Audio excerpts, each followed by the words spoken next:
तो जो री एग्जाम हुआ था 2024 जून वाला का, है ना, अगस्त में हुआ था, 28 अगस्त को। तो उसका जो मैथमेटिकल इकोनॉमिक्स है, इकोनोमेट्रिक्स है और स्टैटिस्टिक्स है, उसमें जो क्वेश्चन आया था उसको हम लोग आज देख रहे हैं। तो अरेंज किए हैं, तो मैथमेटिकल इकोनॉमिक्स से 10 क्वेश्चन आए थे। ठीक है। तो उसमें जो फर्स्ट क्वेश्चन है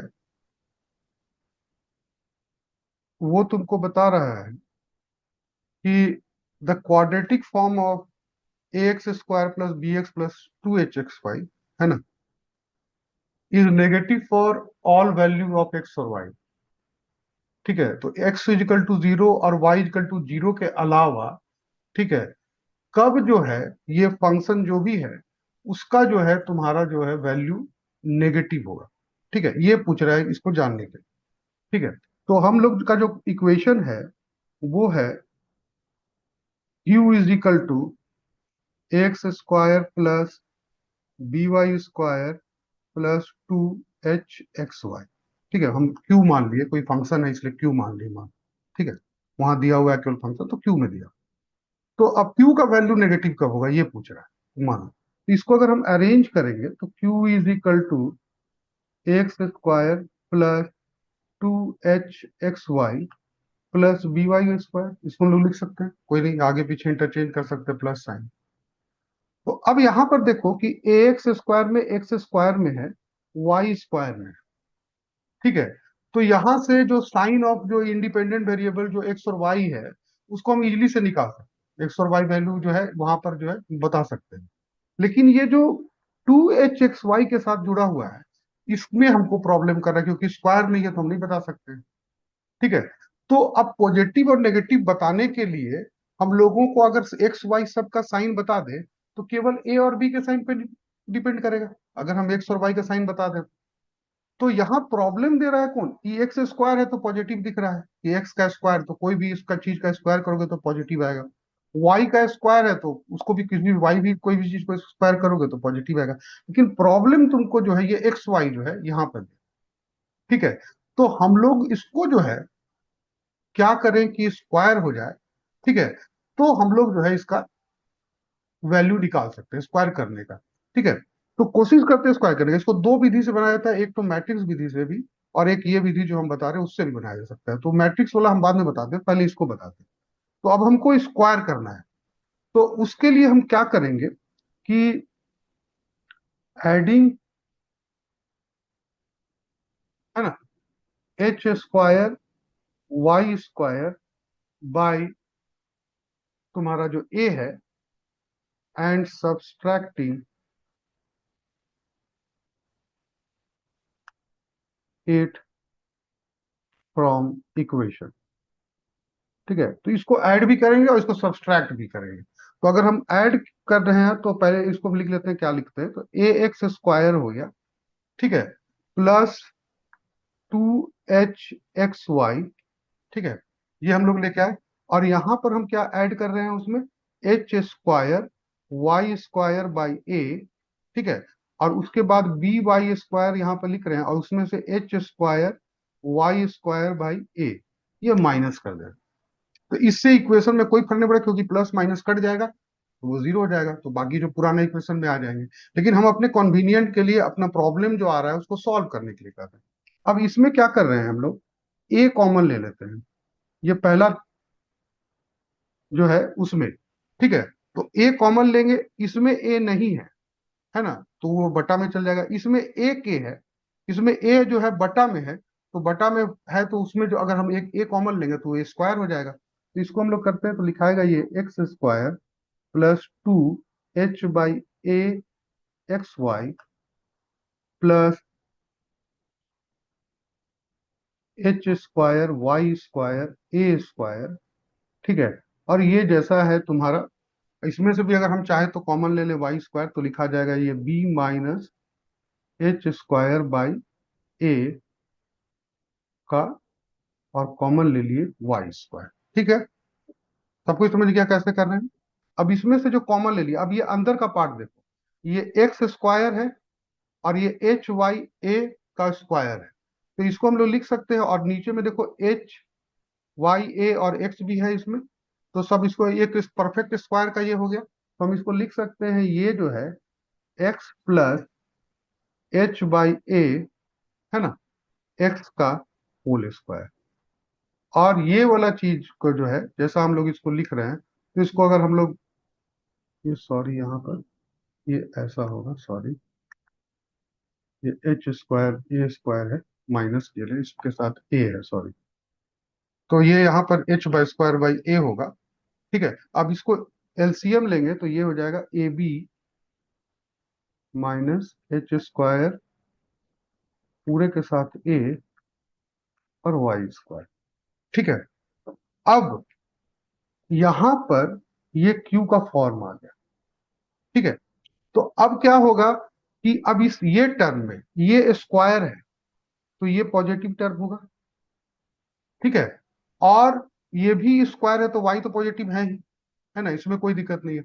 तो अगर हम लोग क्यू को नेगेटिव करना चाहते हैं, तो एक तो ये हो सकता है, ठीक है, कि अगर ये ए जो है लेस देन जीरो होगा, ए अगर लेस देन जीरो होगा तो इसका मतलब ये नेगेटिव होगा, तो ये पूरा टर्म नेगेटिव हो जाएगा क्योंकि ये पॉजिटिव है।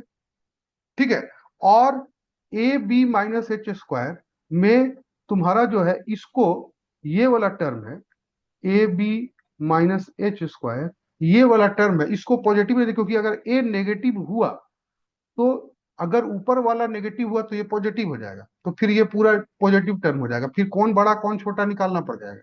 लेकिन अगर ए नेगेटिव है और ऊपर वाला जो है ये मेरा बड़ा होगा जीरो से, तो इसका मतलब है कि ऊपर वाला पॉजिटिव, तो ये नेगेटिव, तो ये टर्म भी नेगेटिव हो जाएगा, और नेगेटिव प्लस नेगेटिव जो है वो क्या हो जाएगा, तुम्हारा नेगेटिव ही रहेगा। तो इसका मतलब है कि ए को छोटा होना चाहिए, और ये दिया हुआ है तुम्हारा ए माइनस बी एच स्क्वायर को जो है वो बड़ा होना चाहिए। ठीक है, अब यहां पर जो है क्वेश्चन में तुम जाएंगे तो हमको जो है दिया हुआ है कि ऑप्शन में ऐसा नहीं दिया हुआ है, ऑप्शन में तो दिया हुआ है कि वो डिटर्मिनेंट फॉर्म में दिया हुआ है। ठीक है, तो अब हम इसको जो है लिख सकते हैं, ये वाला पोर्शन जो मैट्रिक्स पढ़ा रहे थे तो हम इसको लिख सकते हैं।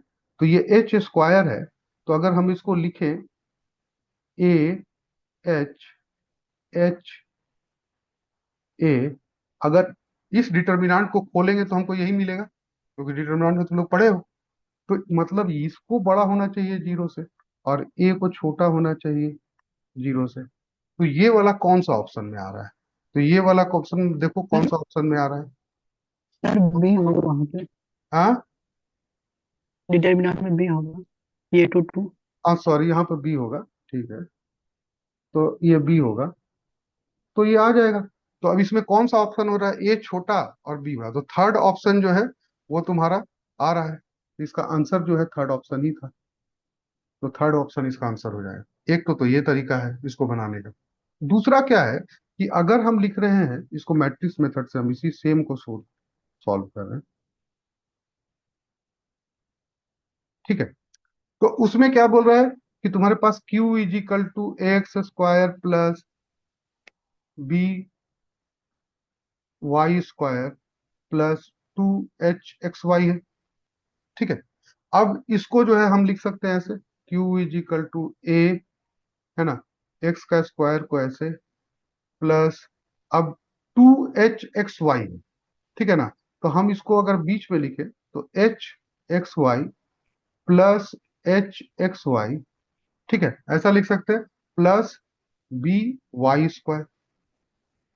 ठीक है, तो अब इसको मैट्रिक्स में हम अगर तोड़े तो हमारे पास जो है एक रो मैट्रिक्स आ जाएगा एक्स और वाई का।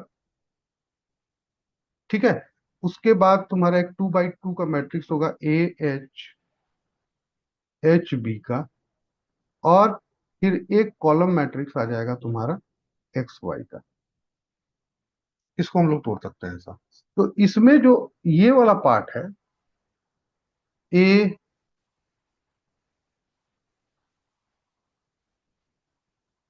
एच एच बी, जो ये वाला पार्ट है, इसको जो है हम लोग इसका डिटर्मिनेंट अगर निकालें तो ये ए एच एच बी इस फॉर्म में होगा। इस डिटर्मिनेंट को हम लोग नाम बोलते हैं discriminant of quadratic equation Q. ठीक है, क्वाड्रेटिक फॉर्म जो है उसका डिस्क्रिमिनेंट बोलते हैं। ठीक है, तो अब यहां पे क्या बोल रहा है क्या, कि क्यू जब होगा, क्यू इज नेगेटिव, ठीक है, वो कब हो रहा है कि जो मॉड ए, जो पहला वाला जो तुम्हारा जो फर्स्ट टर्म जो है, वो जो है छोटा होगा जीरो से, एंड तुम्हारा determinant of this must be greater than zero. इसमें अगर तुमसे पूछे कि क्यू पॉजिटिव कब होगा, ठीक है ना, तो क्यू इज पॉजिटिव जब ये जो ए है ये बड़ा होगा मॉड ऑफ ए, चाहे जब वैल्यू ऑफ ए, मतलब सॉरी मॉड नहीं, वैल्यू ऑफ ए वो बड़ा होगा जीरो से, and this must be greater than zero. तो ये वाला मैक्सिमम हो या मिनिमम हो, दोनों ही केस में, मतलब कि मतलब पॉजिटिव हो या नेगेटिव हो, दोनों ही केस में ये वाला टर्म जो है वो ग्रेटर देन जीरो होगा। और ये टर्म ही डिसाइड करेगा, ए का वैल्यू ही डिसाइड करेगा कि ये जो है पॉजिटिव है या नेगेटिव। ठीक है, तो ये डिटर्मिनेंट मेथड से हम लोग जो है इसको, और मतलब मैट्रिक्स मेथड से भी इसको सॉल्व कर सकते हैं। तो दोनों में से जो इजी लगे, जो समझ में, और ये सबसे बेसिक है। जैसे ही क्वाड्रेटिक इक्वेशन जो हम लोग मैक्सिमम मिनिमा का पढ़ने जाते हैं, उसमें शुरुआत में यही दिया हुआ है कि अगर तुम ये जानते हो, तभी आगे जाके जो है ना, टू वेरिएबल्स जो है, क्या कहते हैं, जो तुम्हारा क्या कहते हैं डिफरेंशिएशन है, उसका मैक्सिमम मिनिमम निकाल सकते हो, उसी का कंडीशन में दिया। ठीक है, तो ये पहला क्वेश्चन जो है इसका आंसर थ्री है। तो दोनों में से जो आपको अच्छा लगे उसको निकाल। दूसरा क्वेश्चन बोल रहा है क्या, कि तुम्हारा जो है Q is equal to 20/P। ठीक है ना, Q जो है 20/P दिया हुआ है, और प्राइस जो है लेस देन इक्वल्स टू 10 दिया हुआ है। ठीक है, प्राइस तुमको दिया हुआ है क्या, लेस देन इक्वल्स टू 10 दिया हुआ है, और साथ में दिया हुआ है कि MC इज इक्वल टू 1। तीन इंफॉर्मेशन तुमको दिया हुआ है। तो यहां पे पूछ रहा है कि what is the profit maximising price and quantity will be. ठीक है, ये तुमसे पूछ रहा है। तो हम लोग तो जनरली जानते हैं कि क्या होता है कि MR is equal to MC, ये वाला जानते हैं, प्रॉफिट मैक्सिमाइजिंग कंडीशन। लेकिन देखते हैं वही चीज करके, तो दिया हुआ है क्या, PQ इज इक्वल टू 20। अगर हम इसको लिखें तो, इस इक्वेशन को लिखें, क्योंकि दिया हुआ है हमको, गिवन क्या है, Q is equal to 20/P, तो हम लिख सकते हैं PQ इज इक्वल टू 20, और ये क्या हो जाएगा, P into Q, total revenue is equal to P into Q, and that is equal to 20 दिया हुआ है। तो मार्जिनल रेवेन्यू कांस्टेंट है, तो इसको डिफरेंशिएशन करेंगे, DTR/DQ। ठीक है, तो वहां पर तो Q कोई है नहीं, तो ये जीरो हो गया, और marginal cost is given is equal to 1। तो MR is equal to MC, तो बोल रहा है कि zero is equal to 1, is it possible, क्या ये पॉसिबल है कि जीरो एक के बराबर हो जाए। तो इसका मतलब है कि दिस मेथड है ना, ये जो मेथड है इससे हम लोग इसको सॉल्व नहीं कर सकते, तो दिस इज नॉट करेक्ट। ठीक है, तो हमको दूसरा मेथड निकालना पड़ेगा। तो दूसरा मेथड क्या है, कि जब भी यहाँ पर करते हैं, तो दूसरा मेथड इसमें क्या है, कि when total revenue function is constant. ठीक है, जब भी टोटल रेवेन्यू फंक्शन तुमको कांस्टेंट आ जाए, है ना, तो उसमें क्या है रूल, क्या, कि फर्म विल चार्ज, है ना, फर्म जो है चार्ज हाईएस्ट पॉसिबल प्राइस या मैक्सिमम पॉसिबल प्राइस, जो भी तुम बोलो, वो चार्ज करेगा। ठीक है, विथ लोएस्ट पॉसिबल आउट। तो यहां पर फर्म का पूरा फोकस हो जाता है कि हम ज्यादा से ज्यादा जो है प्राइस जो है इसमें ले। तो तुम्हारा जो फंक्शन दिया हुआ है P Q, T R function क्या है, T R is equal to P Q is equal to 20, ये दिया हुआ है तुमको। ठीक है। तो और दिया हुआ है तुम्हारे पास कंडीशन दिया हुआ है क्या है कि P less than equals to 10। तो मैक्सिमम प्राइस क्या आपको देता है, given P less than equals to 10। Less than equals to 10, तो मैक्सिमम प्राइस क्या कोट कर सकता है, तो मैक्सिमम 10। प्राइस हो सकता है 10। It will be 10, right. तो जो 10 इसमें जो मैक्सिमम प्राइस ये कोट करेगा, तो अब इसमें निकाल लो। तो P Q is equal to 20, P is equal to 10, तो Q इज इक्वल टू क्या होगा, तो Q is two. Equal to, Q is equal to 2। तो Q इज इक्वल टू जब 2 होगा, है ना, तो ये हमारा जो है क्वेश्चन में आंसर यहीं पर आ रहा है कि थर्ड वाला आंसर हो रहा है, P इज 10 Q2। इसमें हम लोग दूसरा उसमें देख भी सकते हैं कि कोई दूसरा प्राइस कर दे तो क्या होगा। ठीक है, मान लो कम प्राइस कर दे तो हम ट्राई कर सकते हैं उसको देख के कि क्या उसमें भी मेरा है। तो प्रॉफिट हम लोग जानते हैं, प्रॉफिट जनरली पाई से हम लोग डिनोट करते हैं। ठीक है। तो प्रॉफिट इज इक्वल टू क्या है, total revenue total minus revenue total, minus total cost. Total revenue minus total cost, please. P Q minus, है ना, और तुम्हारा जो है टोटल कॉस्ट जो है हमको दिया हुआ नहीं है लेकिन मार्जिनल कॉस्ट दिया हुआ है। तो हम लोग क्या कर सकते हैं, टोटल कॉस्ट मार्जिनल कॉस्ट को इंटीग्रेट करेंगे तो टोटल कॉस्ट मिल जाएगा। ठीक है। तो इसको हम लोग लिखेंगे तो ये हो जाएगा पी क्यू माइनस, ठीक है, और ये डी क्यू होगा मतलब, तो इसमें हो जाएगा, इसका वैल्यू हो जाएगा क्या, क्यू प्लस सी। अब इसमें क्या है कि हम लोग जब मान रहे हैं, है ना, कि वेन तुम्हारा जो है Q इज इक्वल टू 0, जब Q 0 होगा, है ना, तब उस समय जो है तुम P का वैल्यू क्या हो, या उस समय जो है तुम्हारा प्रॉफिट क्या होगा। ठीक है। तो केवल फिक्स्ड कॉस्ट C होता है, C is a fixed cost. ठीक है ना। तो और उस समय जो हम मानते हैं कि अगर प्रॉफिट 0 हो, pi is equal to 0, Q is equal to 0, pi is equal to 0 होगा, तो C का वैल्यू क्या हो, तो उस समय हम लोग मान रहे हैं कि C इज इक्वल टू 0। ठीक है। तो सी मतलब फिक्स्ड कॉस्ट को 0 मान के चल रहे हैं हम लोग यहाँ पर, है ना, फिक्स्ड कॉस्ट नहीं लग रहा है।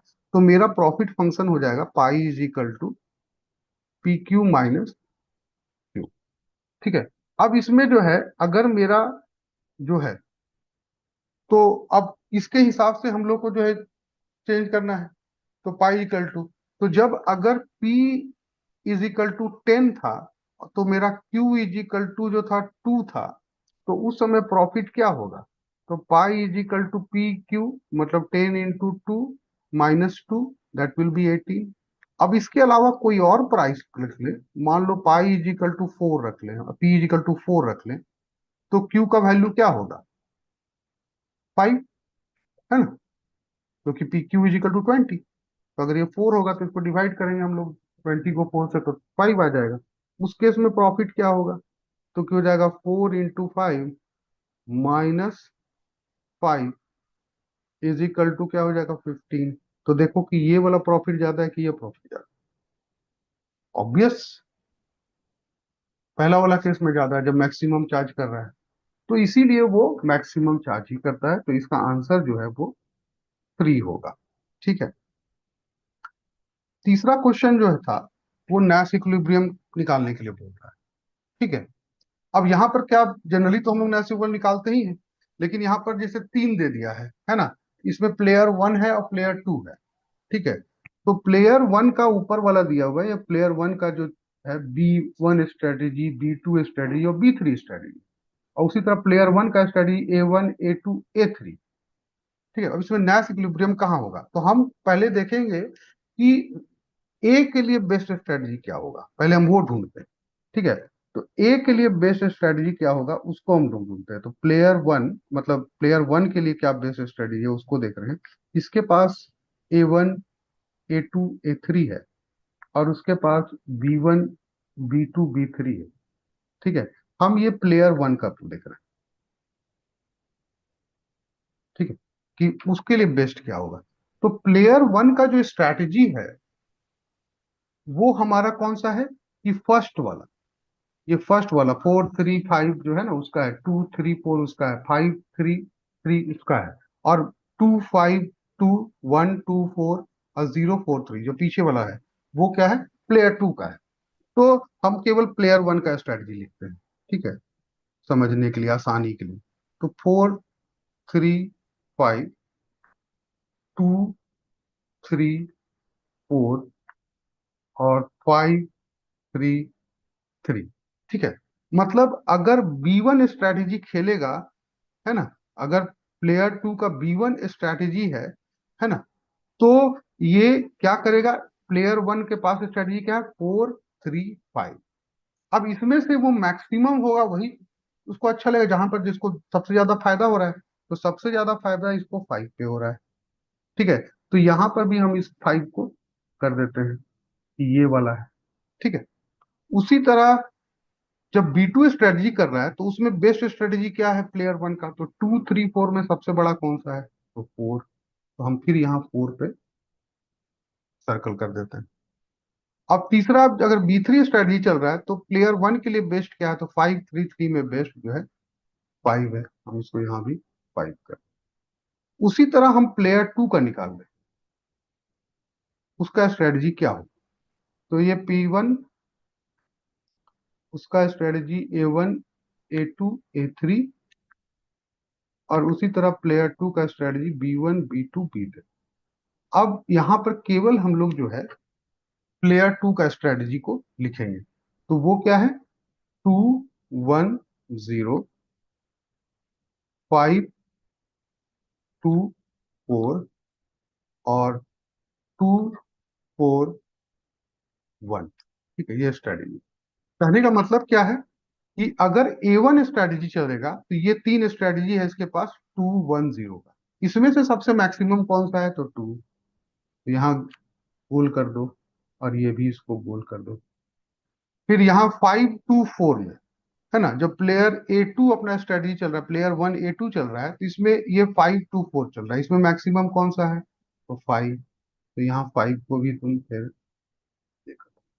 और 2-4-3, अगर A3 स्ट्रेटजी कर चल रहा है तो इसमें 2-4-3, तो इसमें मैक्सिमम इसको कहाँ मिल रहा है, तो इसको जो है 4 पे, तो यहाँ पर 4 हो गया। अब जिसमें दोनों वाला सर्कल हो गया, चाहे सर्कल करो चाहे उसमें साइन लगाओ, तुम जो भी करो, वही नैश इक्विलिब्रियम, क्योंकि दोनों एग्री कर रहा है उस स्ट्रेटजी में। तो यहाँ पे कौन सा स्ट्रेटजी, ए प्लेयर वन का थर्ड स्ट्रेटजी, इसीलिए A3, है ना, स्ट्रेटजी कौन सा आया, A3। और प्लेयर टू का कौन सा स्ट्रेटजी है, तो प्लेयर टू का जो है B2, टू स्ट्रेटजी है ना, B2। तो ये strategy he Nash equilibrium, this is Nash, ठीक है। तो जिसमें दोनों ही पे तुम सर्कल हो गया वही वाला होता है। ऐसे डायरेक्ट उसमें भी कर सकते थे, लेकिन अलग अलग कर देने से हमको विजुअलाइजेशन आसान हो जाता है। जो हम लोग का जो एग्जाम हॉल में जो होता है ना, कि क्या होता है, कि थोड़ा सा दिमाग में टेंशन चलता रहता है, तो वहां पर गलती से इधर के उधर साइन हो गया, इसलिए अलग अलग बनाए तो गलती होने का चांसेस बहुत कम होता है, ठीक है। तो ये हो गया तुम्हारा नैश इक्विलिब्रियम का। उसके बाद एक क्वेश्चन हम लोग के पूछा है नेक्स्ट, तो ये लीनियर प्रोग्रामिंग का क्वेश्चन है, ग्राफिकल मेथड का ही। तो बोल रहा है क्या, मैसेज मैथ्स का जनरल क्वेश्चन है, लेकिन क्योंकि लीनियर प्रोग्रामिंग में हम लोग ग्राफ बनाते हैं इसलिए बोल रहे हैं। तो तुमको दिया हुआ है क्या, कि इन इक्वेशन दिया हुआ है 2x - 3y <5, ठीक है। इसका ग्राफ जो बनेगा उसमें p किधर है, q किधर है, ये ना पूछ रहा है, ठीक है। तो अब P पॉइंट किधर है, वो पॉइंट किधर है, इसमें बोल रहा है। O का कोऑर्डिनेट 0-0 दिया हुआ है, P का कोऑर्डिनेट 2-3 दिया हुआ है, ठीक है। तो सबसे पहले तो हम लाइन प्लॉट करते हैं कि मेरा लाइन बनेगा कैसे। तो उसके लिए हम लोग क्या करते हैं, एक्स और वाई का वैल्यू निकालते हैं, किसी भी लाइन प्लॉट करना है तो दो वैल्यू रहेगा तो हम लाइन प्लॉट हो जाता है।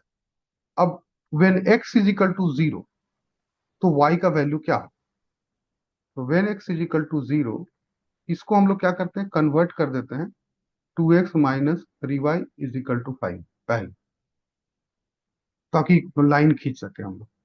तो अब ये जो है x इज इक्वल टू 0 होगा तो y इज इक्वल टू क्या होगा, -5/3। ठीक है, और जब y इज इक्वल टू 0 होगा तो x इज इक्वल टू क्या हो जाएगा, 5/2।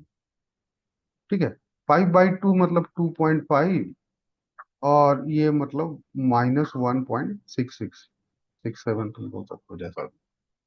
तो ये हमको लाइन मिल गया। ठीक है, तो ये मेरा x एक्सिस है, this is -x, this is y, this is -y। ठीक है, ये पॉइंट 0 है, ये 0 0 पॉइंट को, वो है 0 0 पॉइंट यहाँ पे इसको कर रहा है। तो when x is equal to 0, y is equal to minus, तो माइनस वाला टाइप में आएगा, तो यहाँ पर मान लो कहीं ये 1 है, ये मान लो 2 है, तो यहाँ कहीं 1.6 होगा इस वाला पॉइंट पे, तो ये वाला पॉइंट कहीं होगा। ठीक है, और when y is equal to 0, x is equal to 2.5, तो मान लो ये 1 है, ये 2 है, ये 3 है, तो 2.5 यहाँ पर कहीं, तो यहाँ पर ये हो जाएगा। अब ये दोनों के बीच से हम लोग जो है एक लाइन खींच देते हैं। ठीक है, लाइन यहां से खींच दी। अब ये मेरा लाइन जो है रिप्रेजेंट कर रहा है किसको, this line is representing 2x minus 3y is equal to 5। अब पी पॉइंट बोल रहा है कि पी पॉइंट है मेरा, वो क्या बोल रहा है कि वो 2 - 3 पे है। तो मान लो ये लाइन थोड़ा सा छोटा हम बना दिए हैं, तो थोड़ा सा और इधर खींच लो, तो -y यहाँ कर दो।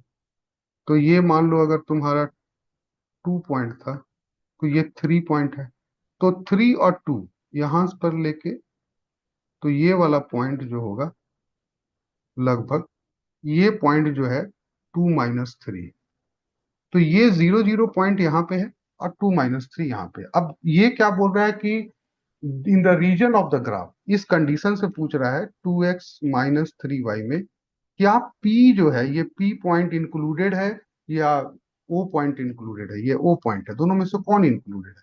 तो इसमें हम लोग क्या करते हैं कि दिस इक्वल टू 5, तो हम लोग इसमें x का वैल्यू और y का वैल्यू 0 पुट करते हैं। तो put x is equal to 0 and y is equal to 0। इसका वैल्यू क्या हो जाएगा, 0 - 0 लेस देन 5 और 0 <5। क्या ये सच है, ये सच है, 0 5 से छोटा होता है। इसका मतलब कि जो 0 0 पॉइंट है वो ग्राफ में इंक्लूडेड है, this is included in the graph. इसका मतलब है कि ये रीजन जो है, ये रीजन तुम्हारा, ये ग्राफ जो है इसका बता रहा है ये 2x - 3y का लेस देन 5 का ग्राफ इधर है। तो ओ इसमें इंक्लूडेड है, पी इंक्लूडेड है, पी बाहर है, पी का लाइन के इस पार को हम लोग नहीं ले सकते। तो अब ये जो ऑप्शन देखो, O is inside and P is outside, पहला ही ऑप्शन सही है। ठीक है, तो ये ऑप्शन सही हो गया, बाकी सब ऑप्शन गलत है। तो ये तरीका होता है तुम्हारा ग्राफ में जो इनइक्वालिटी को ग्राफ करने का तरीका। ये आपसे लीनियर प्रोग्रामिंग का प्रॉब्लम है, लेकिन उसमें पहले ग्राफ का ही प्रॉब्लम ज्यादा है। ठीक है, तो हम लोग यूज कहाँ करते हैं, तो हम लीनियर प्रोग्रामिंग में ग्राफिकल मेथड पे यूज करते हैं। तो ये वाला हम लोग जो है वहां पे से निकाले और इसको लेके आए। लेकिन ये मैथमेटिकल इकोनॉमिक्स में जो भी प्रॉब्लम अभी तक आ रहा है, इसमें देखिए ये तो है उसका, ये अपना इकोनॉमिक्स का है। ये वाला भी प्रॉब्लम जो था ये mathematical he, pure mathematical problem, this is not economics. ठीक है, ये मैथमेटिक्स उसको जो टूल्स है उसको सीखने के लिए, अगर आप टूल्स नहीं जानेंगे तो आप उसको एप्लीकेशन नहीं कर सकते। तो डायरेक्ट मैथमेटिकल प्रॉब्लम ये पूछा, ये वाला तो इकोनॉमिक्स से रिलेटेड है, ये भी इकोनॉमिक्स से रिलेटेड है, लेकिन फिर ये वाला प्रॉब्लम ये ग्राफिकल मेथड का प्रॉब्लम पूछा है। इसमें हम बोल रहे हैं कि लीनियर प्रोग्रामिंग में इसका यूज करते हैं, लेकिन है तो प्योर मैथमेटिकल। तो ये जो है इस पे ठीक है। सर अभी अगर ये एक मिनट, अगर ग्रेटर देन आप जीरो आप होता है। एक मिनट, एक मिनट,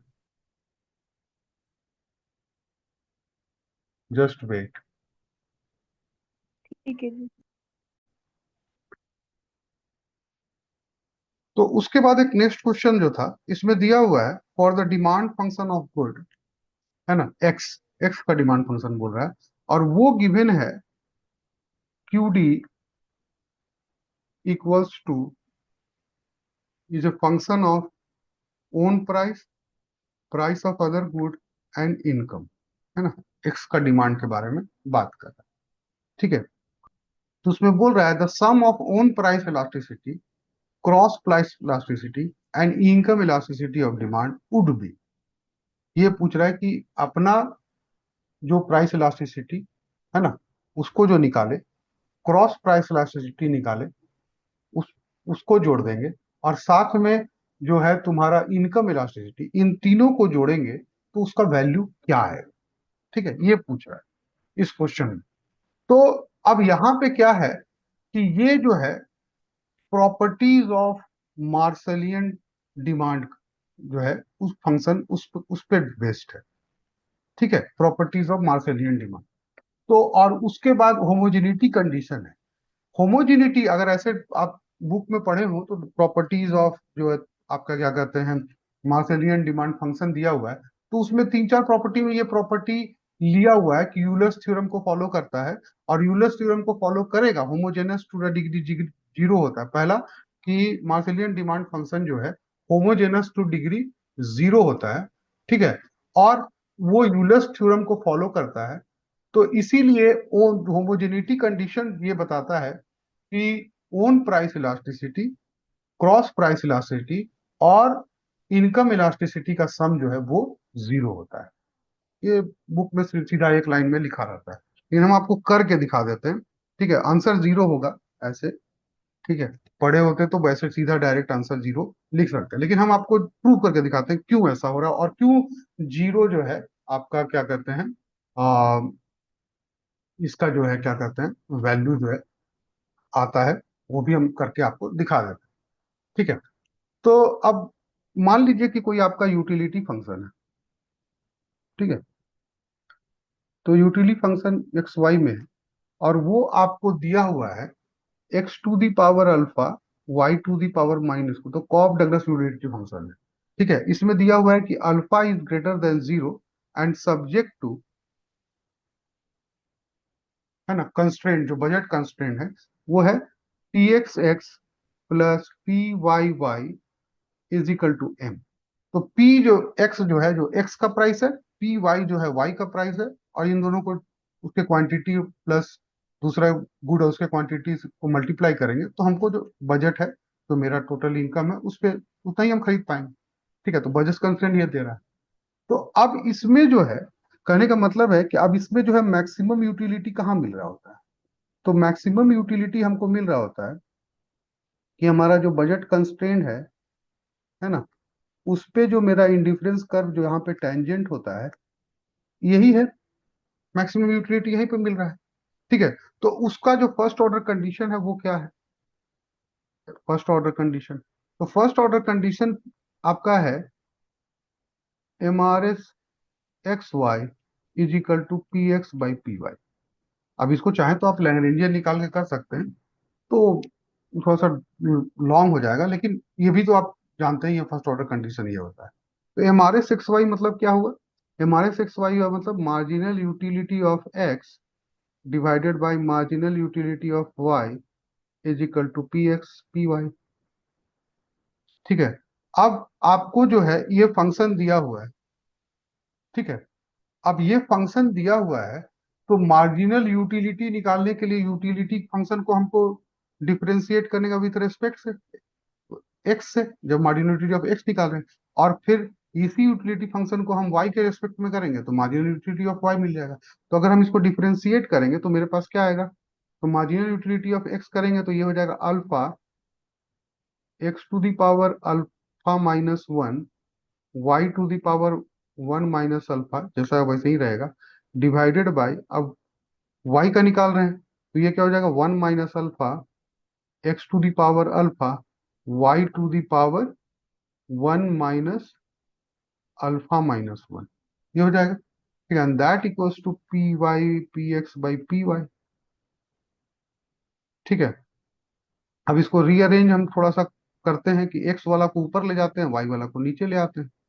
यहाँ पर तो पहले ऐसे ही काट देते हैं इसको, तो ये हो गया एक क्वेश्चन हम यहाँ पे लिख देते हैं। तो alpha x to the power alpha minus one y to the power one minus alpha divided by 1 - alpha, है ना, इसको ब्रैकेट में लिख देते हैं, और ये हो जाएगा x⁴ और y⁴ and that equals to px/py।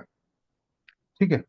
अब x को ऊपर ले जाते हैं, y को नीचे ले आते हैं, चाहे x को नीचे ले आते हैं, y को ऊपर ले जाते हैं, तो ये हो जाएगा α/1 - अल्फा को तो छोड़ देते हैं, ये जैसा है उसको छोड़ देते हैं, x नीचे आ गया, तो ये क्या हो जाएगा आपका 1/x⁴ और ऊपर वाला नीचे में आके माइनस हो जाता है, तो यहाँ पे क्या हो जाएगा -α - 1। उसी तरह y ऊपर चला जाएगा, तो ये क्या हो जाएगा y⁴ 1 - अल्फा, और ये माइनस ऊपर में जाके प्लस हो जाएगा उसमें अल्फा। ठीक है। तो यहाँ पे इसको, ये दोनों कट गया, और that is equals to px/py, और that equals to α/1 - alpha 1/x⁴ α - alpha +1 हो जाएगा, और ऊपर में केवल y बचा था, and that equals to px/py। इसका एक स्टेप और जाएंगे, तो यहाँ ये कट जाएगा, ये अल्फा अल्फा, तो α/1 - अल्फा, है ना, y/x बचेगा, is equal to px/py।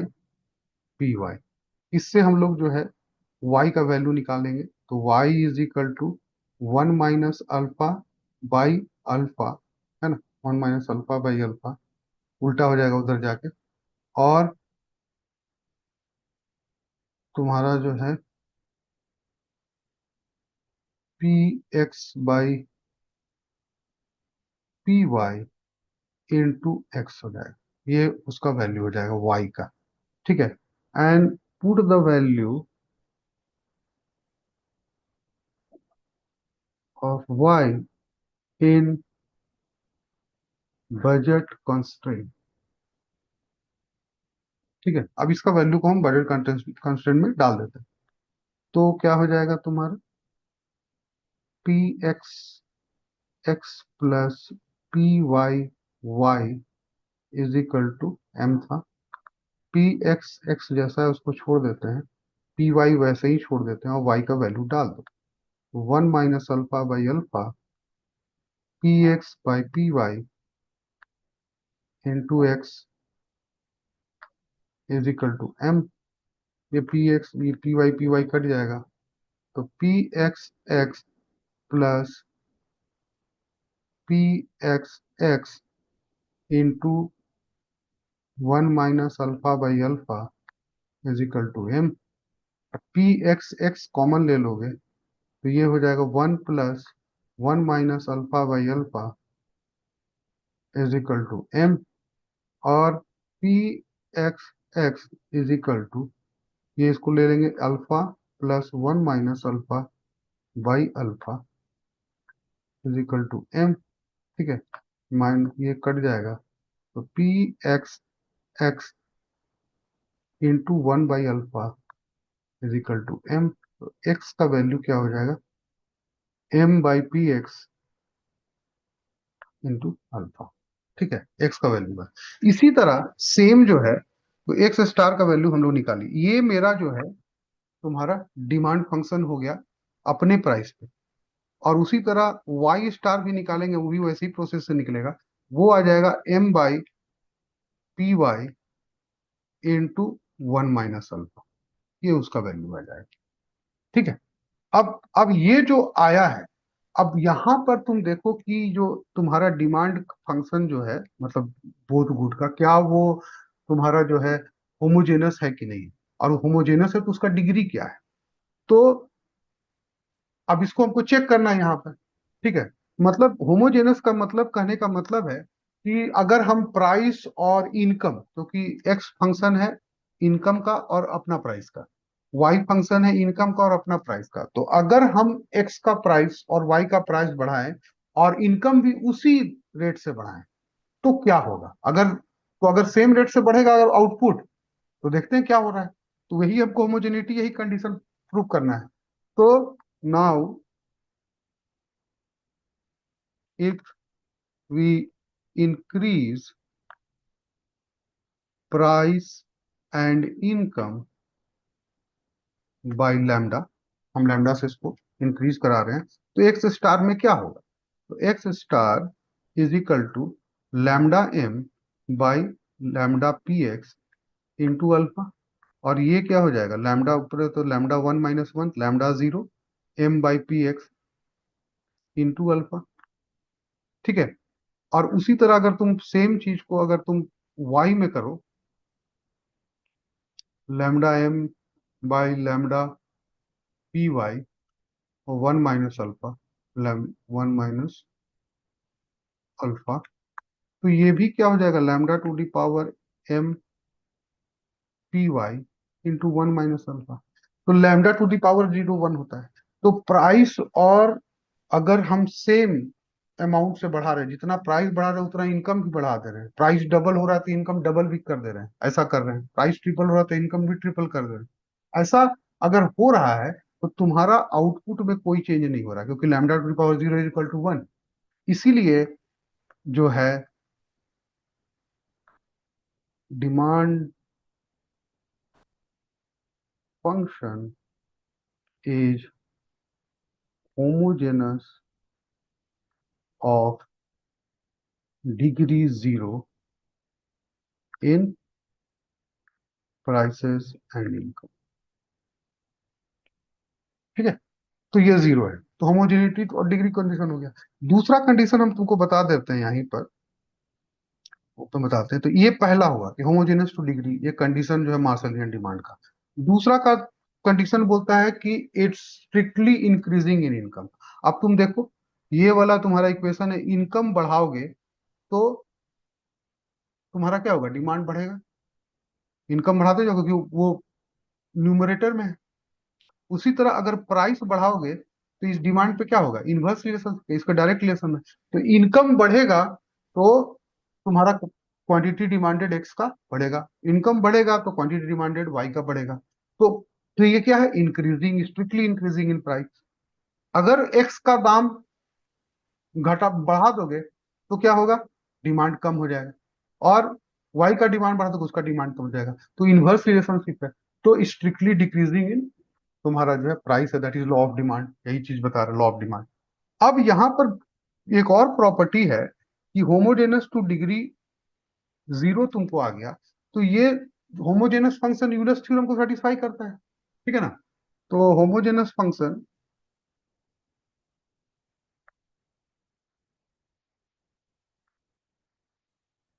Satisfy Euler's theorem. और यूलर्स थ्योरम हम लोग क्या बताए थे कि जेड इज इक्वल टू, अगर मेरा एफ एक्स वाई था, ठीक है ना, और ये होमोजेनस टू डिग्री एन था,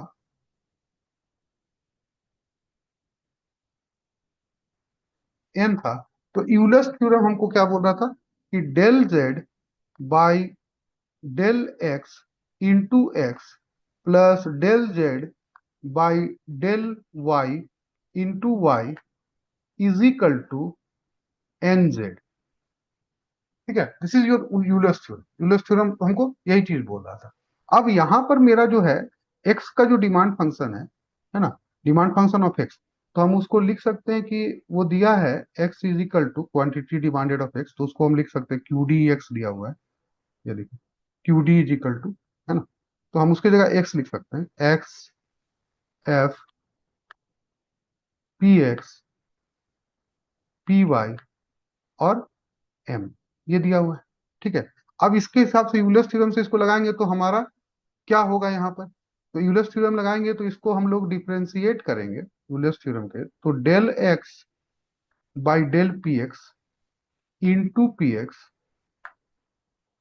और फिर plus del X by del P Y into P Y plus del X by del M into M is equal to, अब होमोजेनस टू डिग्री 0, तो होमोजेनियस जब डिग्री n था तो n into Z होगा, तो 0, n इज इक्वल टू 0, तो ये वाला पूरा 0 और फंक्शन जो भी है तो वो 0, तो ये 0 हो जाएगा। ठीक है। अब इसको जो है फंक्शन को डिवाइड करो, है ना, बाई एक्स, तो डिवाइडिंग, मेरे पास जगह कम है, बगल में लिख देते हैं, डिवाइडिंग इट बाई इक्वेशन, मान लो हम वन बोले, डिवाइडिंग वन बाई एक्स, है ना, एक्स को हम लोग डिवाइड करें तो ये क्या मिल रहा है, del X by del P X. अब सबको एक्स से डिवाइड कर रहे हो तो P x by X plus del X by del P Y by Y plus del X by del M by X is equal to zero. ठीक है, क्योंकि जीरो से भी को भी एक्स से डिवाइड करो तो जीरो ही होगा। अब तुम देखो ये क्या है, ये क्या है, अपना ओन प्राइस इलास्टिसिटी। ये क्या है, क्रॉस पी लिख देते हैं, प्राइस इलास्टिसिटी। ये क्या है, इनकम इलास्टिसिटी। तो देखो, ओन प्राइस इलास्टिसिटी, है ना, क्रॉस प्राइस इलास्टिसिटी और इनकम इलास्टिसिटी, इन सभी को जोड़ने पे क्या मिला, जीरो। तो ये this is one of the properties.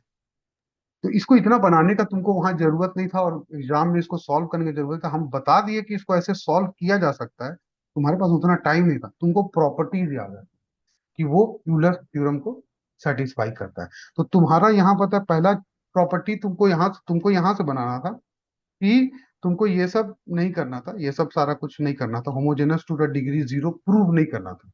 हमारा तो ज्यादातर टाइम जो है तुम्हारा जो है homogeneous to degree zero prove करने में लगा। लेकिन अगर तुम थ्योरी में पढ़ लिए होते कि Marshallian demand function, and this is Marshallian demand function, तो मार्सेलियन डिमांड डिमांड फंक्शन क्या करता है, तो वो जो है उसका होमोजेनस टू डिग्री जीरो होता है, तो तुम्हारा आंसर यहाँ से स्टार्ट होता है। दिस इज चार लाइन तुमको लिखना चाहिए था। तो तुमसे एक्सपेक्ट कर रहा था एग्जाम में कि यहाँ तुम इसको जानो, ये प्रॉपर्टीज को जानो कि डिग्री जीरो होता है, उसके बाद तुम यूलर्स थ्योरम लगा के इसको प्रूव कर। ठीक है, तो ये तुमसे एक्सपेक्ट करता, ऊपर का पार्ट एक्सपेक्ट नहीं कर। ये वाला चीज जानते तो तुम जो हम करके दिखाए ऊपर वाला वो करना नहीं पड़ता, यहीं से तुम्हारा हो जाता चार लाइन में आंसर। तो इतना तो कर सकते, इतना तो एक मिनट में, सर, 1 मिनट में हो सकता है। हाँ। ये cross P price elasticity P Y by X होगा ना, हाँ, यहाँ एक्स होगा तो डिवाइड एक्स। ठीक। उतना तो तुम समझिए, बोल तो हम रहे एक्स ही, लेकिन डिवाइडिंग एक्स बाई एक्स लिखने मान लो हम वाई लिख दिए तो ठीक है। तो दैट इज, ये, तो ये तुम्हारा इससे आया। दूसरा तुमसे ये पूछ रहा है, अब ये तो बहुत ही आसान क्वेश्चन था कि अगर तुम कोई फिर ये डायरेक्ट मैथ्स का क्वेश्चन है, इकोनॉमिक्स से कोई मतलब नहीं इसका। ठीक है, तो मैथ्स का क्वेश्चन है। अब इसमें यू और भी का अगर तुमको डिफरेंशिएशन आता है तो हो जाएगा। ठीक है, तो y इज इक्वल टू, तो D Y by D X हम यहाँ पर सीधे करते हैं। ठीक है, तो नीचे वाला डिनोमिनेटर 1 - 2x का स्क्वायर हो जाएगा। ठीक है, और उसके बाद क्या हो जाएगा, 1 - 2x, है ना, डिफरेंशिएशन क्या हो जाएगा, 0 + 1 -1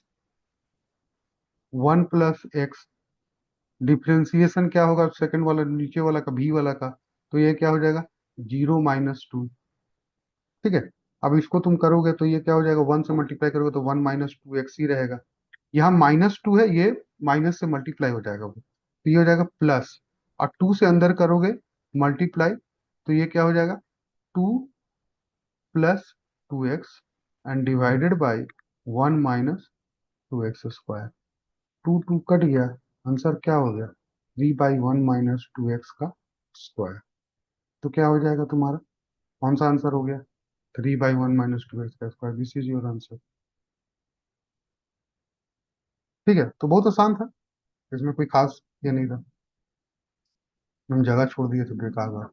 अब ये पूछ रहा है तुमसे, arrange the following expressions in terms of increasing order of magnitude.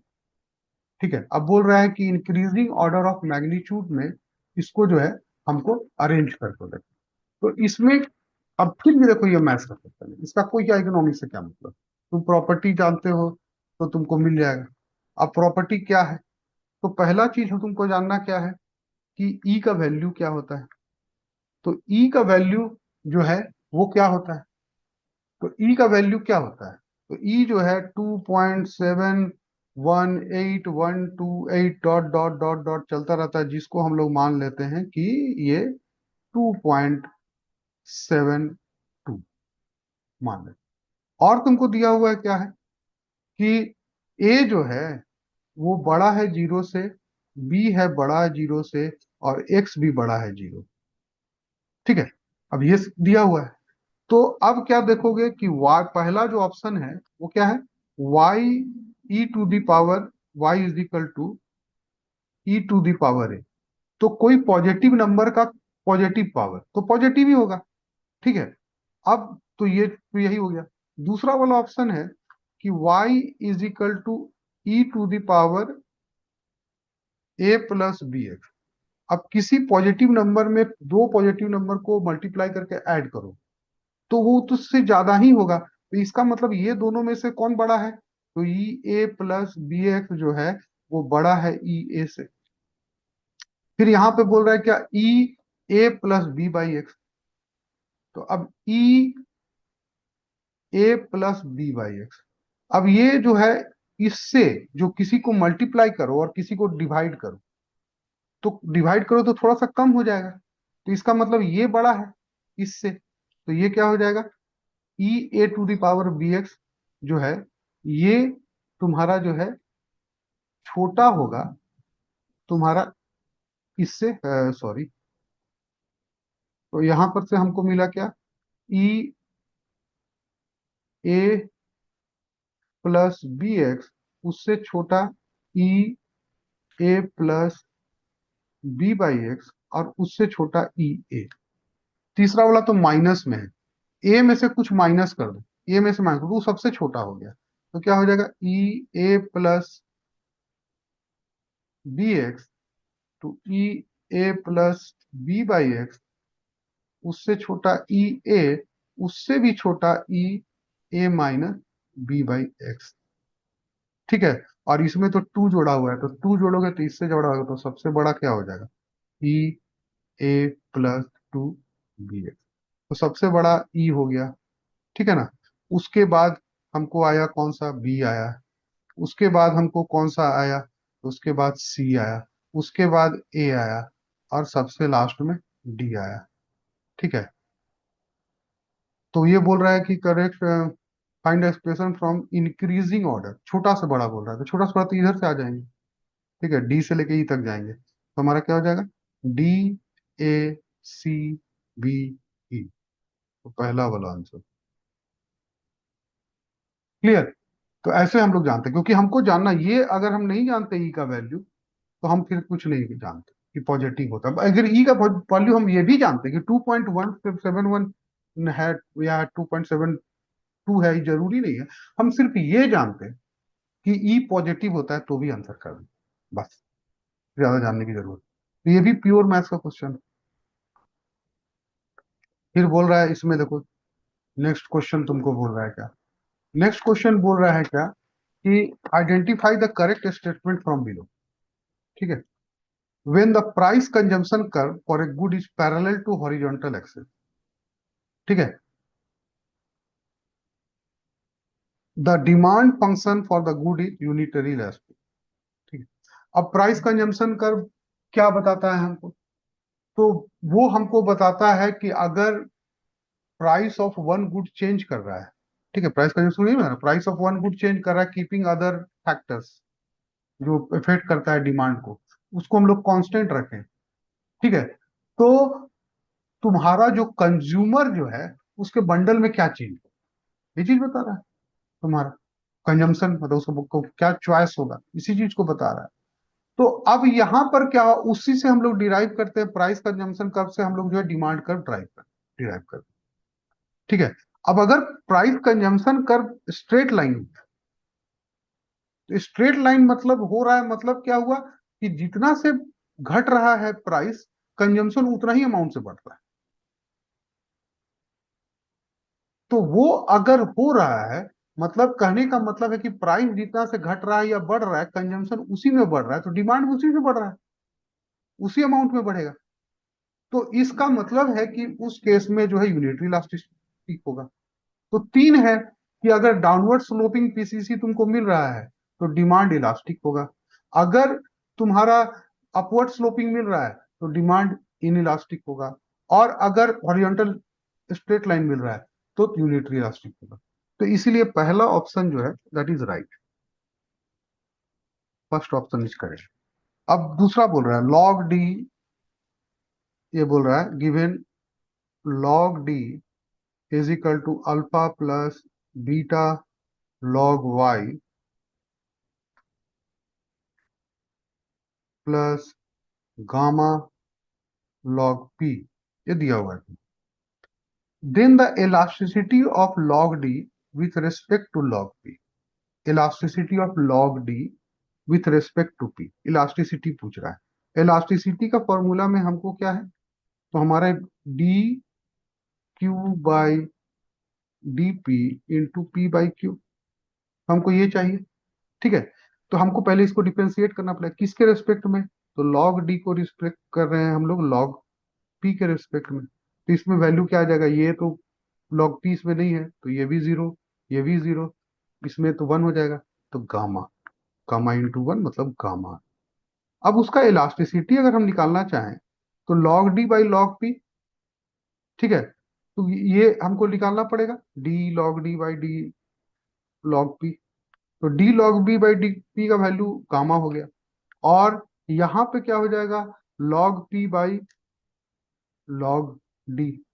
तो इलास्टिसिटी क्या आ रहा है, gamma into log P by log D, लेकिन ये दिया हुआ है केवल गामा, मतलब ये गलत हो गया क्योंकि गामा तो नहीं है, गामा तो केवल डिफरेंशिएशन बता, स्लोप बता रहा है, तो स्लोप के मांग रहा है, स्लोप तो मांग वेलोसिटी मांग रहा है, तो दिस स्टेटमेंट इज रॉन्ग।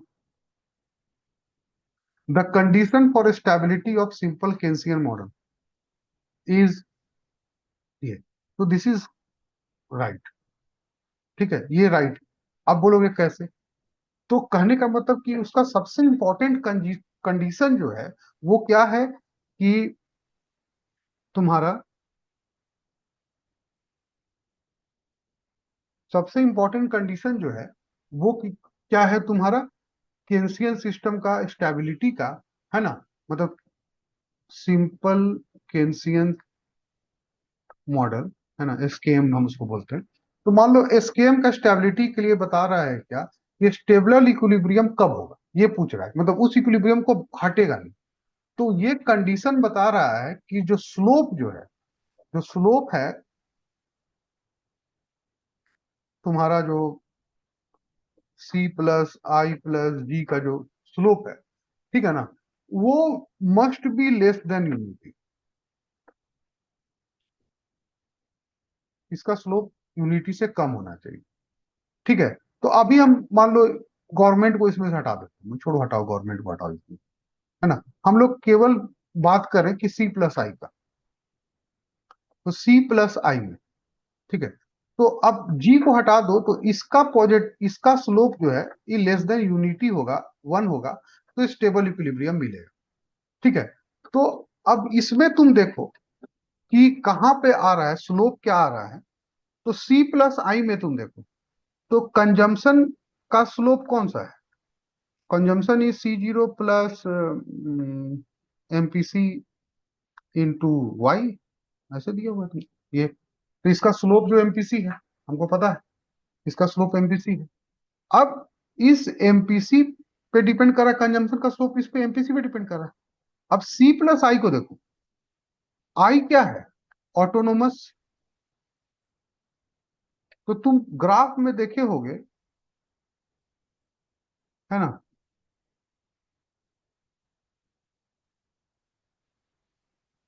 कि अगर मान लो मेरा ये सी का है तो सी प्लस आई जो होता है इसके पैरेलल होता है ना, क्योंकि ऑटोनोमस है। तो इसका मतलब सी का स्लोप, है ना, सी पर जो है में आई ऑटोनोमस है, तो सी का स्लोप इज आई का स्लोप, सी प्लस आई का, तो C slope is equal to C plus I slope. तो कहने का मतलब है कि सी प्लस आई का स्लोप किस पे डिपेंड कर रहा है, एमपीसी पे, है ना, तो सी प्लस आई का भी स्लोप जो ये सी प्लस आई का स्लोप भी उसके पैरेलल होता है, तो वो भी डिपेंड कर रहा है किस पे, तुम्हारा जो एमपीसी पे।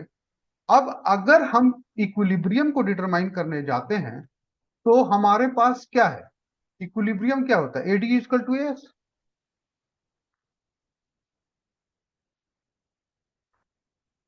AD is equal to S, ठीक है ना? तो एडी क्या होगा? AD is your C plus I, जो हम लोग जी को हटा दिए हैं। और एस क्या होगा? एस किस पे डिपेंड करता है? बाकी गवर्नमेंट वुरमेंट हटा दो तो वाई पे ही डिपेंड करता है, इनकम पे। सप्लाई जो है तुम्हारा आउटपुट पे डिपेंड कर रहा हो ना। तो सी प्लस आई, तो अगर हम इसको एक्सेस डिमांड जो होगा is equal to AD minus S, ठीक है? तो ये तुम्हारा क्या हो जाएगा? इसको C plus I minus Y, ठीक है?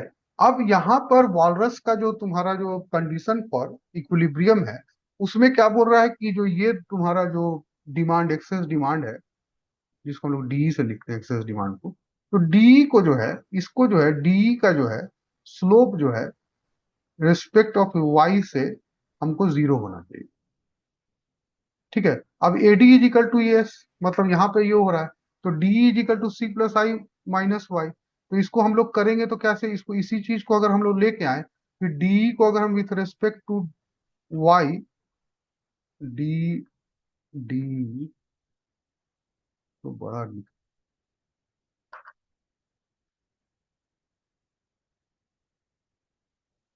ठीक है, तो D D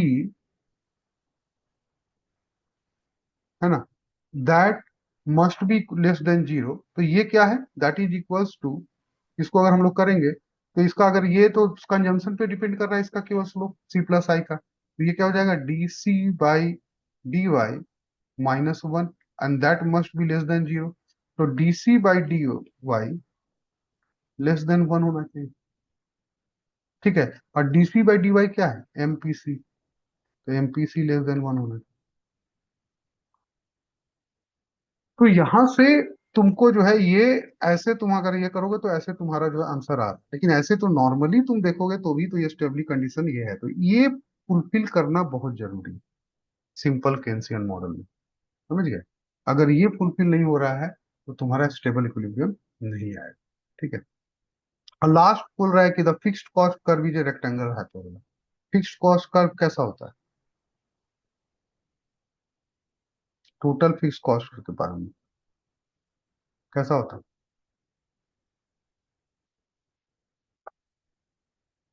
this is Q, this is C, मतलब टोटल कॉस्ट हम लोग इसको बोले तो फिक्स्ड कॉस्ट कैसा होता है? Horizontal, this is fixed cost, total fixed cost. और जो टोटल वेरिएबल कॉस्ट जो होता है वो हमारा ऐसा होता है, और यहाँ से इसी के पैरेलल ऐसे निकल जाएगा तो टोटल कॉस्ट निकलता है, इसी को मिला हुआ। तो ये कैसा लाइन है? ये तो हॉरिजॉन्टल है। एवरेज फिक्स्ड कॉस्ट जो होता है वो रेक्टेंगुलर हाइपरबोला होता है। तो यहाँ पे ये स्टेटमेंट रॉन्ग है। तो हमारा ऑप्शन क्या हुआ? A and C only, option B. Clear है? बात समझ में आई ना सब कोई को?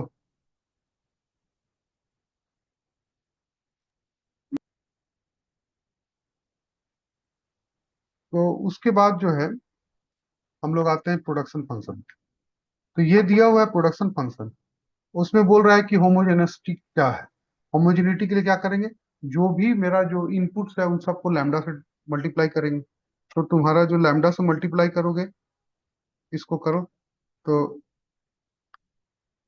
Q is equal to lambda L into lambda K divided by lambda L plus lambda K. ऊपर से निकालोगे तो लैम्डा स्क्वायर एल के, और नीचे में लैम्डा कॉमन ले लोगे तो एल प्लस के, ठीक है? ये कट गया, तो लैम्डा एल के बाई एल प्लस के, तो ये तो क्यू ही है, तो इसका मतलब लैम्डा का पावर कितना है? वन है, इसलिए होमोजेनस टू डिग्री वन। ये तो बहुत आसान क्वेश्चन था। फिर बोल रहा है suppose saving function is S is equal to,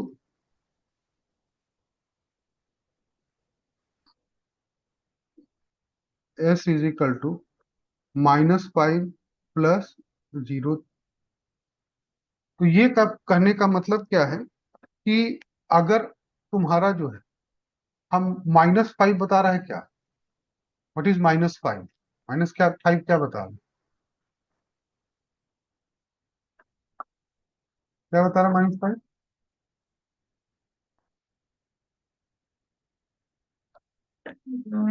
this saving, मतलब तुम्हारा इनकम कुछ नहीं है तो तुम्हारा डिश सेविंग है, मतलब तुम खा रहे हो फिर भी। तो वो क्या हो जाएगा, वो सी अगर इससे तुम बनाना चाहोगे तो वो तुम्हारा ऑटोनोमस कंजम्पशन है, उसी को बता रहा है। और ये बता रहा है क्या, एमपीएस। और तो MPC is equal to 1 - MPS. तो ये क्या हो जाएगा, 1 - 0.3, तो ये क्या हो जाएगा 0.7। तो मेरा कंजम्पशन फंक्शन जो है बन जाएगा इससे। अब बोल रहा है क्या कि एपीसी और एमपीसी में कौन क्या है, तो इसका तुम एपीसी निकालो। एपीसी मतलब क्या हो जाएगा, C/Q। तो ये क्या हो जाएगा, 5/Q प्लस 0.7। एमपीसी निकालोगे मतलब क्या करना है, DC/DQ। ठीक है, अब DC/DQ करोगे तो इसमें केवल 0.7 आएगा। अब देखो, एक है 5Q प्लस 0.7 और दूसरा है 0.7। किसी भी चीज में, और Q is always positive. Q क्या है, आउटपुट, आउटपुट पॉजिटिव होगा। तो पॉजिटिव होगा तो ये तो कुछ उसमें जुड़ा हुआ है। 0.7 में कोई भी चीज, छोटा सा भी चीज जुड़ा हुआ है तो वो 0.7 बड़ा हो जाएगा।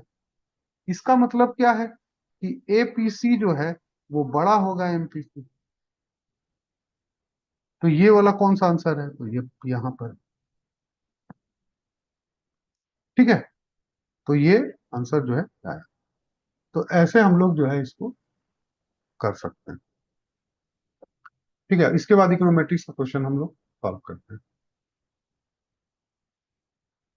तो इकोनोमेट्रिक्स से इतना 10 क्वेश्चन मैथ्स पे आया था और मैथमेटिकल इकोनॉमिक्स से, और इकोनोमेट्रिक्स से 7 क्वेश्चन है। ठीक है, उसको देखते हैं। तो एकदम इसमें जो है प्रॉपर्टीज अगर हम जानते हैं, जो क्लास में हम बताए तो वैसा अगर करते हैं तो एकदम आराम से बनेगा। अब देखो, heteroscedasticity may arise due to various reason, which of the following is not a reason, not a reason. ठीक है, तो extremely low and high values of X and Y coordinate, ठीक है, इन द डेटा सेट। तो ये क्या बोल रहा है, एक्सट्रीमली लो एंड हाई, मतलब ये बात कर रहा है आउटलियर्स का, कि अगर आउटलियर्स है तो वो कारण हो सकता है। तो आउटलियर्स हम लोग देखो उसमें, जो हम लोग क्लास में पढ़े थे उसमें था outliers was one of the reason, तो दिस इज होता है।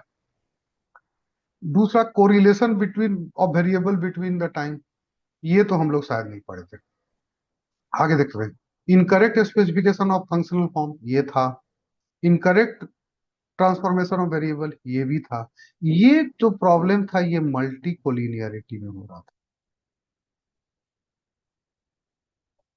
ये मल्टी कोलिनियरिटी का problem, it's not a problem of heteroscedastic. तो इसलिए आंसर जो है वो कौन सा होगा, 2 होगा। क्लियर है, बात समझ में आया, आया कि नहीं आया? जी सर।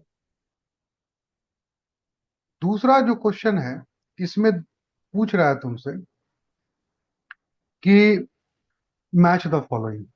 ठीक है, इंडोजेनस वेरिएबल का मैच किससे होगा, ठीक है, काउंट आर स्क्वायर का क्या होगा, लाइजन बॉक्स स्टैटिस्टिक कहाँ यूज करते हैं, least square dummy variables model कहाँ पे यूज करते हैं।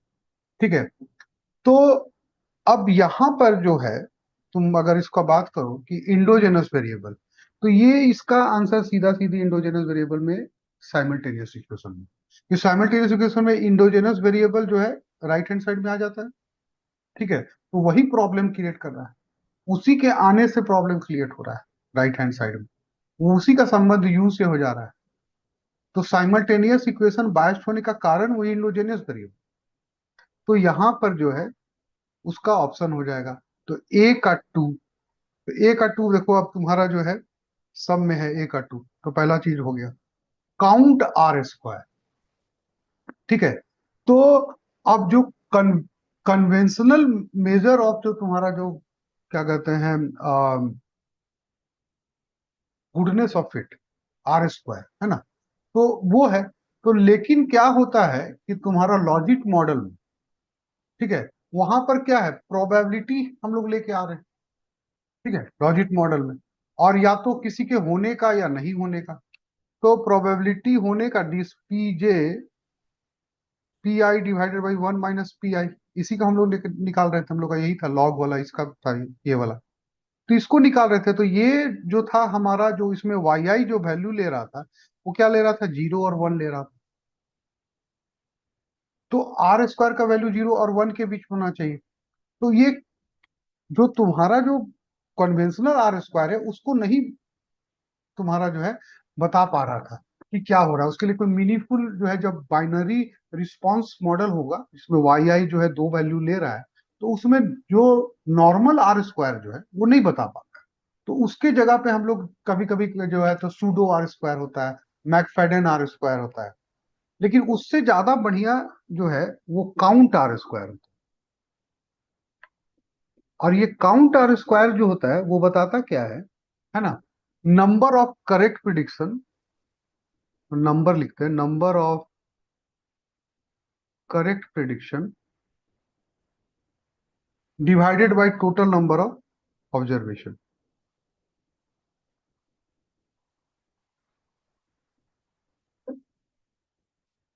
ठीक है, अब ये निकाल हम कैसे रह रहे हैं कि चूंकि y वैल्यू जो है दो ही ले रहा है, वाई आई जो है मेरा दो वैल्यू ले रहा है, जीरो या वन ले रहा है। ठीक है, तो अगर मेरा जो प्रिडिक्टेड प्रोबेबिलिटी, मतलब जो पहला सैंपल हम निकाले उसका जो आर स्क्वायर जो हम लेके आ रहे हैं, है ना, अगर वो प्रिडिक्टेड प्रोबेबिलिटी जो है 0.5 से ऊपर आ रहा है, इससे ऊपर आ रहा है तो हम उसको वन मानेंगे, और 0.5 से नीचे आ रहा है तो हम इसको जो है जीरो मानेंगे।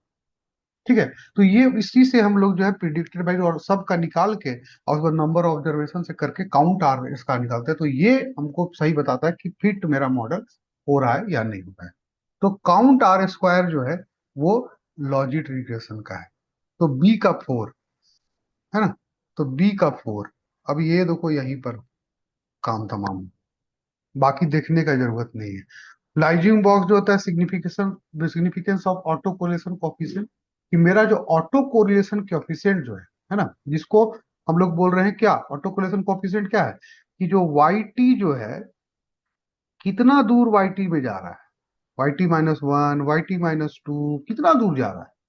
तो अगर क्या जो टेंथ लैग जो है Y T minus ten significant है या नहीं, इसको जांचने के लिए जो मेथड हम लोग यूज करते हैं वो लाइजूम बॉक्स स्टैटिस्टिक करते हैं।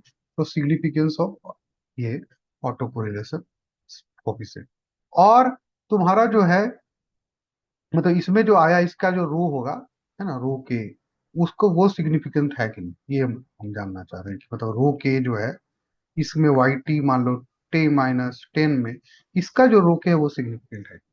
उसके लिए लाइजूम बॉक्स स्टैटिस्टिक्स का यूज करते हैं। और least square dummy variable model जो है ये पैनल डेटा में होता है। Fixed least square dummy variable model panel data में ही आता है। तो इसका जो है आंसर ये होगा। उसके बाद फिर बोल रहा है क्या, अब इसमें भी देखो टेस्ट बोल रहा है, लेकिन इसमें जनरल टेस्ट बोल रहा है। जनरल टेस्ट मतलब एक से ज्यादा, जिसमें एन वेरिएबल्स हो, ऐसा ऐसा बात है, जनरल बात करें तो। जनरल हेट्रोस्केडास्टिसिटी जो है वो तुम्हारा जो है हमारा वो नॉर्मल का, मतलब नॉर्मेलिटी वाला जो है, नॉर्मल जा रहा है वो वाइट का होता है। तो ए का थ्री, तो थ्री और फोर तुम्हारा आ गया, तो इसमें से दोनों में से कोई हो रहा है। General test for autocorrelation, ठीक है, तो हम बता रहे थे कि डॉर्बिन वाटसन जो था ए आर वन के लिए हो, अगर तुम्हारे larger light value of X आ जाए, है ना, और higher A R two, A R three, R two model हो जाए, तो उसमें जो है ब्रूस गॉडफ्रे मॉडल में काम आएगा। तो ये तुम्हारा बी का फोर, हम बी का फोर देखो यहीं पर आ गया। तो तुम दो ही जान रहे हो तो आंसर हो जा रहा है, ज्यादा जानने की जरूरत नहीं है।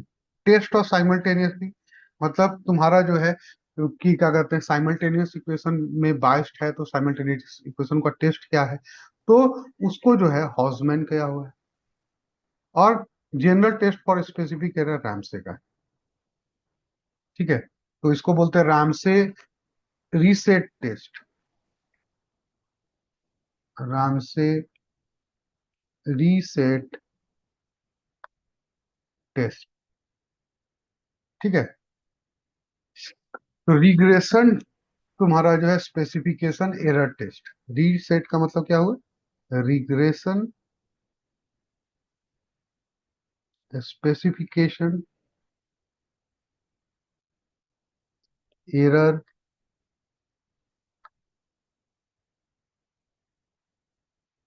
टेस्ट, इसका नाम, रीसेट का नाम।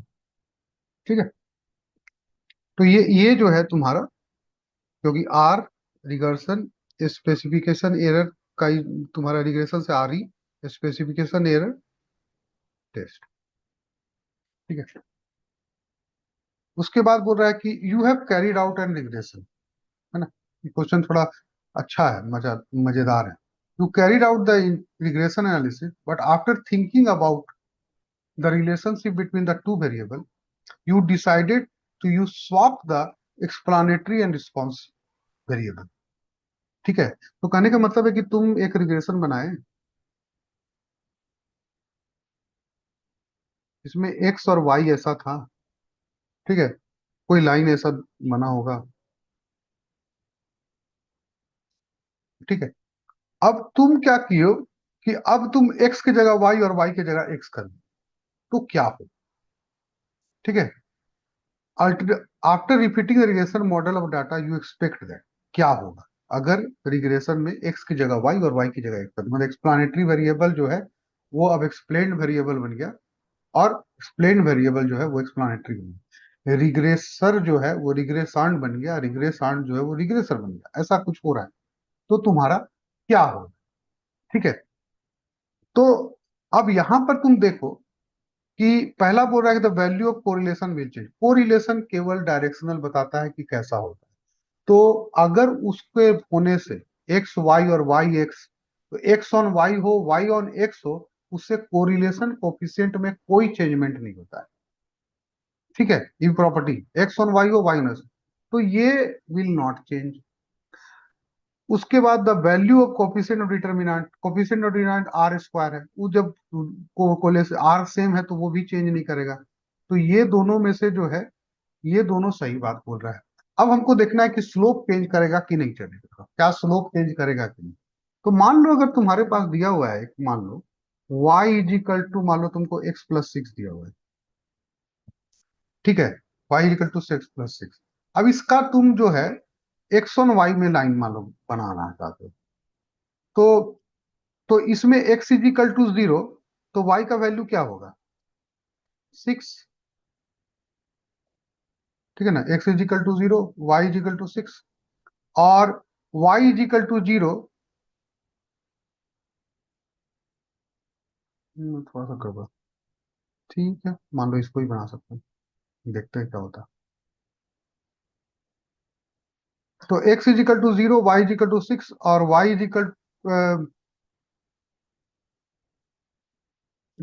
To 0, x is equal to -6।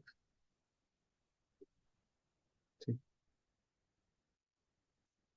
हमारा ये जो है ऐसा कैसे एक लाइन बने। ठीक है, एक लाइन हमारा ऐसा बना, तो इसका स्लोप अगर हम निकालना चाहेंगे तो क्या होगा, राइज बाई रन, मतलब तुम्हारा ये इसका कोऑर्डिनेट क्या है, ये 0 6 है, ये वाला का कोऑर्डिनेट तुम्हारा क्या है, -6 0। ठीक है, तो अब यहां से तुम्हारा जा रहा है, अभी इधर जा रहा है, तो ये कितना दूर ट्रेवल कर रहा है, ये 0 से -6 की तरफ, है ना। तो 0, तो -6 -0, इधर से मान लो इधर आ रहा है, और ऊपर में जा रहे हैं तो क्या, कहाँ से जा रहा है, ये 0 से 6, तो 6 - 0। ठीक है, तो ये क्या हो जाएगा, -1। स्लोप -1 हो जाएगा। अगर इसी को तुम उल्टा कर दो इक्वेशन को, और अब क्या कर दो, x इज इक्वल टू क्या हो जाएगा तुम्हारा, y-6। ठीक है। अब ये कर रहे हो तो जब y इज इक्वल टू 0 तो क्या हो रहा है, x इज इक्वल टू क्या हो रहा है, -6, सेम चीज। और जब x is equal to 0, y is equal to 6, same. तो x ऑन y और y ऑन x करने से स्लोप तो नहीं बदलेगा, वही लाइन है, सेम ही लाइन। तो बदल तो नहीं रहा है। नहीं, मान लो हम यहाँ y कर दिए, sorry, y is equal to 6 और ये x कर दिए। ठीक है। तो बोला कि y x is equal to जो है यहाँ पर क्या हो रहा है, y इज इक्वल टू 0, तो x इज इक्वल टू -6। तो यहाँ आ गया, चलो यहाँ यही में ले आते, -6। और ये x is equal to 0, y is equal to 6। तो लाइन मान लो यहाँ पे था। ठीक है। फिर इसको जो देखोगे तो ऊपर वाला वो x जो होता है, तो ये हो जाएगा -6/6। तो इसका भी स्लोप 1 हो रहा है। तो x और y को चेंज करने पे स्लोप चेंज नहीं करता। ठीक है। तो बाकी बचा क्या, सम ऑफ स्क्वायर्ड एरर। अब ये जो क्या है, u है। अब तुम्हारा जो इक्वेशन जो था, मान लो y is equal to c plus mx, मान लो हम ऐसा लिख रहे हैं। ठीक है, प्लस u करते हैं। अब ये x जो है तुम्हारा, जो है x जो लाइन है वो कहां से हो रहा है, y में, और उसके एरर को नाप रहे हैं। अब ये जब हम चेंज करेंगे, y ऑन x कर दिए, लाइन ऐसा जा रहा था मेरा, ये वाला लाइन था। अब ये मेरा लाइन नीचे से ये वाला लाइन जा रहा है। ठीक है। तो ये लाइन इधर जा रहा था। अब मेरा दूसरा लाइन इधर से जा रहा है। तो एरर जो y के साथ होगा वो दोनों सेम नहीं होगा। यहाँ पे हम देख रहे थे कि ये इसका जो हॉरिजेंटल से डिस्टेंस कितना हो रहा है, उसी को देख नाप रहे थे इसी में। इसमें दूसरा नापेंगे, y का हॉरिजेंटल से नहीं मानेंगे। तो जो एरर्स होगा वो डिफरेंट होगा। तो इसीलिए the value of sum of squared error will change. तो दिस विल चेंज। तो आंसर तुम्हारा जो है, ये बाकी सब ठीक है, ये वाला आंसर है वो तो। ठीक है, क्योंकि वो u का वैल्यू वहां पर दूसरा हो गया हमारा, जो है मान लो, अब जो आता है x इज इक्वल टू, मान लो c प्लस एम एक्स, तो ये मान लो जो है वही रहेगा। लेकिन this will be v, and this v and u are not equal. वो दोनों बराबर नहीं है। ठीक है। उसके बाद बोल रहा है क्या, estimation of regression coefficient in the presence of high but not perfect. तो ये बोल रहा है कि अगर may result in all of these except, तो बोल रहा है कि कंसिक्वेंसेज ऑफ मल्टीकुलरिटी पूछ रहा है ना, कि है कौन सा कंसिक्वेंसेज नहीं है पूछ रहा है, एक्सेप्ट। तो हाई कॉन्फिडेंस इंटरवल तो होता ही है, almost all estimate are statistically significant. High R square होता ही है, एस्टिमेट्स आर ब्लू, क्योंकि हम लोग बोले थे डू नथिंग, तो ब्लू तो होता ही है। अब ये स्टैटिस्टिकली सिग्निफिकेंट, ये क्या होता है, तो स्टैटिस्टिकली इनसिग्निफिकेंट होता है, क्योंकि वेरियंस कोवेरियंस मैट्रिक्स जो है वो लार्ज हो जाएगा। वो जहां वेरियंस कोवेरियंस मैट्रिक्स लार्ज हुआ, कॉन्फिडेंस इंटरवल लार्ज हो जाएगा। कॉन्फिडेंस इंटरवल लार्ज हो गया, इसका मतलब क्या होगा कि तुम जो है जो टेस्ट कर रहे हो उसके नल हाइपोथेसिस को तुम रिजेक्ट नहीं करोगे। अगर रिजेक्ट करने लायक भी होगा तो ही नहीं करोगे। तो इसीलिए क्या हो गया कि वो स्टैटिस्टिकली इनसिग्निफिकेंट हो जाएगा, ना कि सिग्निफिकेंट। तो इसका आंसर जो है वो 2। ठीक है। टेस्टिंग द को इंटीग्रेशन। तो अब बोल रहा है कि को इंटीग्रेशन जो है उसको कौन टेस्ट करता है, कि को इंटीग्रेशन मतलब इंटीग्रेटेड, मतलब कितनी बार जो है हम जो टाइम सीरीज डेटा डिफरेंस किए, है ना, एक दूसरे से डिफरेंस किए, तब जाके तुमको स्टेशनरी मिला। तो उसका जो टेस्ट होता है वो एंजल ग्रांजर टेस्ट होता है। उसके बाद तुम्हारा एनकोवा। इसमें तो तुम लोग को एकदम आराम से करके आओगे, कुछ नहीं कि बोथ क्वालिटेटिव और क्वांटिटेटिव। ठीक है, तो ये हो गया तुम्हारा इसका। और दो तीन क्वेश्चन जो था इसमें आया था। अब ये देखो, पहला क्वेश्चन, जब भी हम लोग जब क्या कहते हैं बना रहे थे प्रोबेबिलिटी तो बनाए थे। इसमें दिया हुआ है पी ए का वैल्यू दिया हुआ है तुमको 0.4, पी ए इंटरसेक्शन बी का वैल्यू दिया हुआ है तुमको 0.2। तो बोल रहा है कि P A intersection B not, B नहीं होगा। ठीक है, तो ये हम लोग बोले थे क्या था, P A minus P A intersection. ठीक है, फोटो में भी तुम देख सकते हो इसको, ये ए है, ये बी है। तो बोल रहा है पी ए होना चाहिए और बी का कोई भी पार्ट नहीं होना चाहिए, तो केवल यही पार्ट हो रहा है। तो पी ए में से अगर उसका जो इंटरसेक्शन वाला पार्ट को हटा दोगे तो वो मिल जाएगा तुमको। तो यहाँ पे क्या हो जाएगा, पी ए का वैल्यू तुमको नहीं दिया हुआ है। हम लोग को पता है क्या है कि P A is equal to 1 - P A bar. तो ये क्या हो जाएगा, 1 - 0.4, और ये क्या हो जाएगा तुम्हारा 0.6। उसका वैल्यू 0.6, और माइनस उसमें से कर रहे हैं हम लोग क्या, 0.2। आंसर क्या हो जाएगा 0.4, वन ही जाए उसमें। ठीक है, ऐसे भी फॉर्मूला भी था, तुम ऐसे नहीं, अगर फॉर्मूला याद रहे तो तुम ऐसा सेड करके जो है वेन डायग्राम से भी बना सकते हो। उसके बाद बोल रहा है क्या इसका क्वेश्चन में, देखो ये बहुत मजेदार क्वेश्चन है। The lowest value of A set of observation is 4.5। तो लोएस्ट वैल्यू जो है वो 4.5 है, and the range is 10.9। Range जो है वो 10.9। मीन जो बोल रहा है, मीन जो है वो 19.9 है, और मीडियन जो है वो 15.6 है। तो कौन सा स्टेटमेंट सही है? तो सबसे पहले हम अपर वैल्यू निकाल लेते हैं। तो range is equal to upper value minus lowest value. अब रेंज तुमको दिया हुआ है 10.9, अपर वैल्यू जो है तुमको पता है क्या है 4.5, अपर वैल्यू लोअर वैल्यू 4.5। तो अपर वैल्यू क्या होगा, 10.9 प्लस 4.5 इज इक्वल टू 15.4। ठीक है, 15.4 हो गया। अब बोल रहा है क्या, मीन, मीडियन का वैल्यू देखो। अब बताओ कि ये तुम्हारा डेटा का स्प्रेड है, लोएस्ट 4.5, हाईएस्ट जो है 15.4। अब बताओ मीडियन तो दोनों डेटा के बीच में ना पड़ता है, यहाँ आ रहा है 15.6।